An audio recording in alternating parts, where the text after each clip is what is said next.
മറ്റ് മതവിഭാഗങ്ങളുടെ ആഘോഷങ്ങളിൽ പങ്കെടുക്കുന്നതിൽ തടസ്സമില്ലെന്ന് കാന്തപുരം AP അബൂബക്കർ മുസ്ലിയാർ. സുന്നി ഐക്യത്തെ സ്വാഗതം ചെയ്ത കാന്തപുരം EK അബൂബക്കർ മുസ്ലിയാരുടെ ഖബറിടം സന്ദർശിച്ചതും ശ്രദ്ധേയമായി. സമസ്ത കേരള ജംഇയ്യത്തുൽ ഉലമയുടെ 100ാം വാർഷികാഘോഷത്തിന് ഈ മാസം 30-ന് കാസർഗോഡ് തുടക്കമാകും.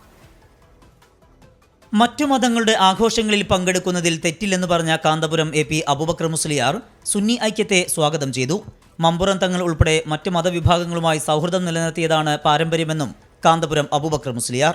മറ്റു സമുദായങ്ങളുടെ സംസ്കാരം ഇങ്ങോട്ട് പകർത്തൽ ആവശ്യമില്ല. അതേസമയത്ത് ആഘോഷങ്ങളിൽ സൗഹൃദം എപ്പോഴും നടന്നു വരുന്നതാണ്.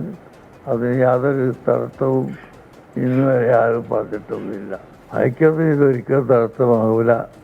ഇൻഷാ അല്ലാഹ് ഐക്യം ഉണ്ടായാൽ അത് സ്വാഗതം ചെയ്യുന്നു. ഞങ്ങളതിനുവേണ്ടി എപ്പോഴും പരിശ്രമിക്കുന്നു.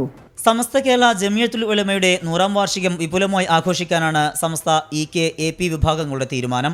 AP വിഭാഗം ഡിസംബർ 30-ന് കാസർഗോഡ് ചട്ടഞ്ചാലിൽ വാർഷികാഘോഷവുമായി ബന്ധപ്പെട്ട പരിപാടികൾ പ്രഖ്യാപിക്കും. 1974 മുതൽ സമസ്ത മുഷാവറയിൽ ഉണ്ടായിരുന്നത് ഓർമ്മിപ്പിച്ച കാന്തപുരം അബൂബക്കർ മുസ്ലിയാർ പക്ഷേ 100ാം വാർഷികത്തിന്റെ പേരിൽ വിവാദത്തിനില്ലെന്ന് വ്യക്തമാക്കി. 74 ആദ്യഘട്ടത്തിൽ സമസ്തയിൽ വന്നതാണ്. അതിനുശേഷം ജോയിന്റ് സെക്രട്ടറിയായി, പിന്നെ ജനറൽ സെക്രട്ടറിയായി 60ാം വാർഷികത്തിൽ സ്വാഗതം പറഞ്ഞ ഞാനാണ്. ഉള്ളവരെ നടത്തിക്കോട്ടെ. ഞങ്ങളിപ്പോൾ ഈ വാദപ്രകാരത്തിൽ തർക്കത്തിനൊന്നും പോകുന്നില്ല. വിഭജന സമയത്ത് സമസ്തയുടെ ജനറൽ സെക്രട്ടറിയും തന്റെ ഗുരുവുമായ EK അബൂബക്കർ മുസ്ലിയാരുടെ മഖബറയും കാന്തപുരം സന്ദർശിച്ചു. കാന്തപുരം EK അബൂബക്കർ മുസ്ലിയാരുടെ മഖബറ സന്ദർശിച്ചതിനെ സംസ്ഥാന നേതാവ് സത്താർ പന്തല്ലൂർ ഉൾപ്പെടെ സ്വാഗതം ചെയ്തു.